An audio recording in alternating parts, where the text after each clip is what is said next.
Hi there and welcome in this video. So ngayon pag-uusapan natin on how to sell yourself and lead the prospects, join you and your team. Right? So let's go. Alright, so ngayon I am welcoming you in this video training. Okay?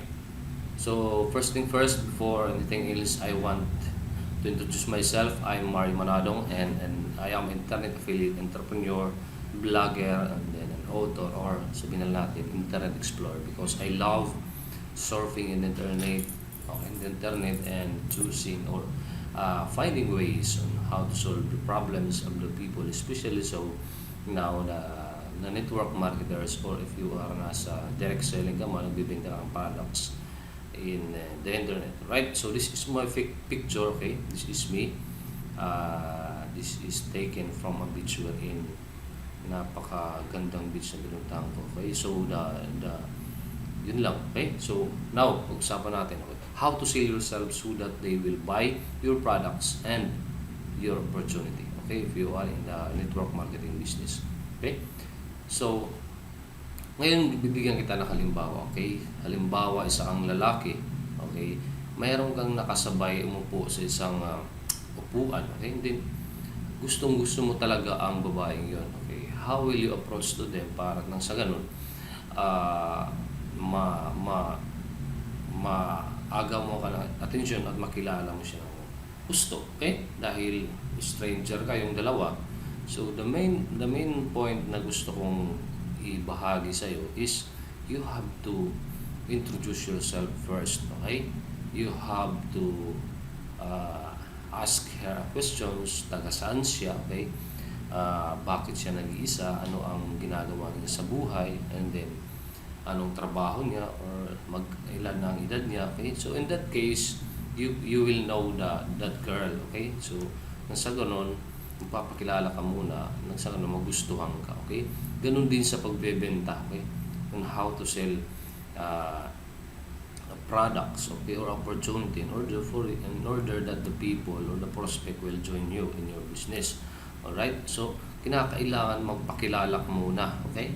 Ipakilala mo sarili mo kung ano ka, kung mapagkakatiwalaan ka, nang sa ganun magustuhan ka ng tao na bibintahan mo, okay? Sa internet, lalong-lalo na ngayon, na napakaraming mga scam na nangyayari, maraming manluloko. So you have to sell yourself first, okay?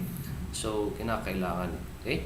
So ang gagawin ng lalaki at nang sa ganun magustuhan siya, okay? Magustuhan siya ng babaeng is pwede niyang bigyan ng flower, okay? Kapag magkakilala na sila, pwede silang lumabas, mag-date, at pwede na rin silang kumain sa labas, manood ng sine, and then in that case, made-develop na ang isang relationship sa kanilang dalawa. Okay? So, ganun din sa pagbibenta ng products mo. Kailangan you have ligawan mo muna ang isang prospect mo. Okay? Hindi na basta-basta ka lang magbibenta sa kanya kahit hindi ka pa niya kilala, magbibenta ka kagad. Okay? Imagine this. Okay? I want you to imagine this, na magbibenta ka agad sa isang hindi mo kakilala. Okay? Paano yun? So, sa tingin ko, hindi ka niya bibilhan dahil hindi ka pa niya kilala. Okay? At hindi siya join sa ino-offer mong business, right? So the best way to sell anything on the internet is to sell yourself first, okay? So bibigyan kita ng halimbawa, okay? How a politician win in a race in the election for a particular position, okay? A politician will win if they are likable, okay? Walang nananalo na isang politician na hindi gusto ng mga tao, kahit anong katalino pa isang politician na kandidato. Kapag hindi siya gusto, okay? Lalo na ngayon, darating ang eleksyon, kapag hindi siya gusto ng mga tao, ay hindi talaga siya iboboto, okay? Kinakailangan you are likable, okay? Because if you are likable, people is hooked on them, okay? If the politician hooked on them because they have the guts. When we say guts, they have the idea, okay? They have an idea to give and they can help people, okay? Nakikita nila na ang taong ito, na politician na to, ay makakatulong sa kanila. Alright? So, they are valuable and attractive. When we say valuable, okay? So, marami silang nalalaman, okay? Marami silang value, okay? Na may bibigay, and they are attracted, okay?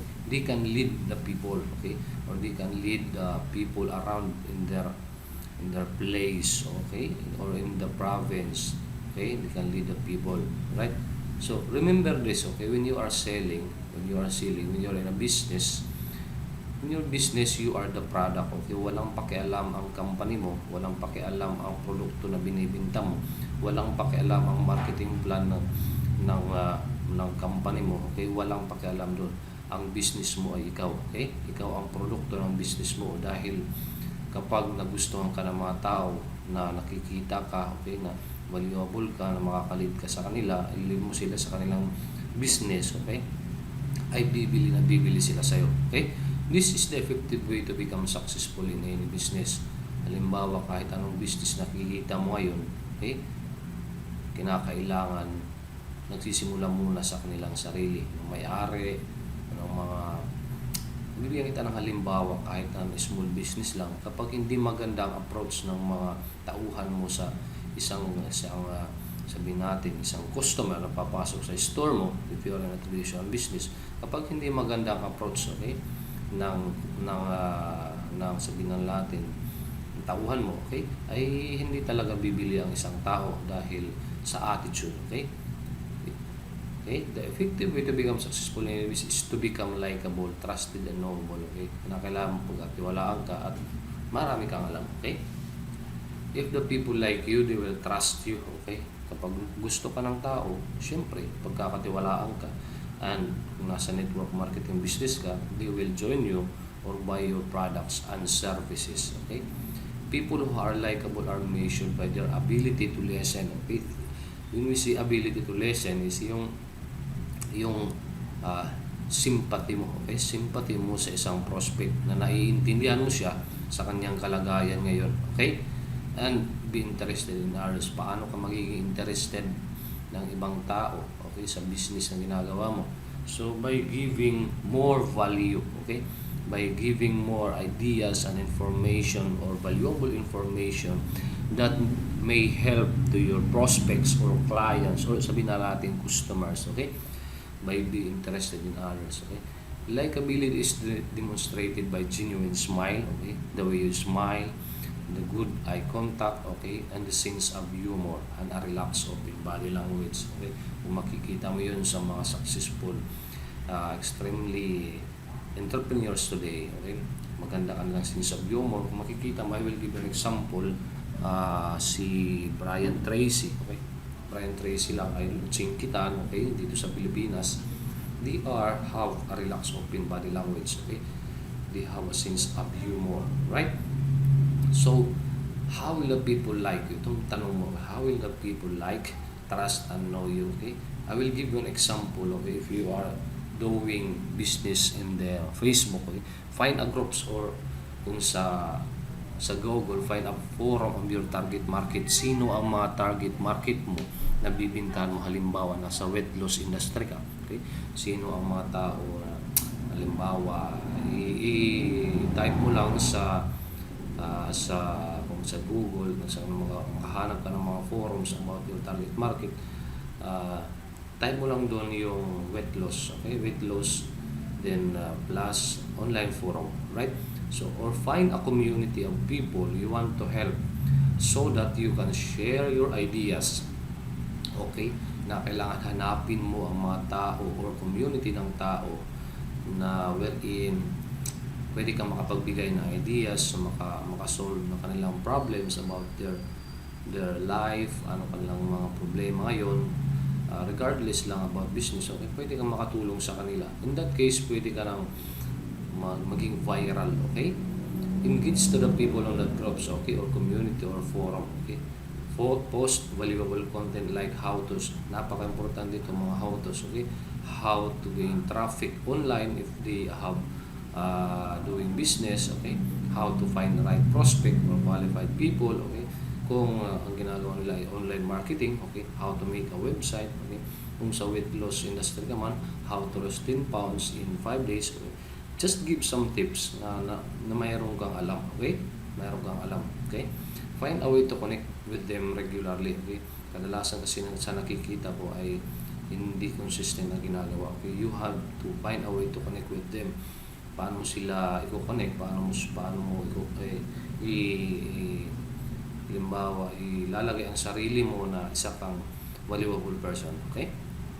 Become an expert in your community by helping their problems. Okay, to solve their problems, kinakailangan yun. Become an expert. Kinakailangan din mag-aral ka din. At nang sa ganun, ay magkaroon ka ng ibibigay sa kanila. Okay? Dahil kung wala kang alam, wala ka naman talagang may tutulong at wala ka naman may tuturo sa kanila. Sabi pa nga, you cannot teach on what you do not have. Kailangan mayroon ka din alam. You continuous improvement into yourself. Okay? Give freebies and give giveaways. Okay? Kailangan din ito. Ang mga freebies, kung mayroon kang book, kung mayroon kang mga important na sabihin na lang natin, mga valuable ideas. Okay? Give freebies. Alright? So that's it. Okay? So in this short video, I hope mayroon kang natutunan. And thank you for watching. Okay, again. Anyway, you can visit my website www.marimanarong.com/vlog kung meron kang gustong mga matutunan about your business today. Kung meron kang business ngayon online, you can visit my website and you can get my free copy of my ebook. Your free copy of my ebook. Okay. Type this www.marimanarong.com/ebook for free. Right? You can add me and message me on Facebook if you want to join in my team. Kung gusto mong mag-join sa team ko, nang sa ganun maturuan kita paano gawin ang business online in a proper way. So just message me on Facebook. Okay? Nakikita mo, just type Mar Manado, okay? Or Mario Manado sa search bar mo. Okay? That's it, my friend. Thank you for watching again and bye-bye. Have an awesome day. God bless you and ingat.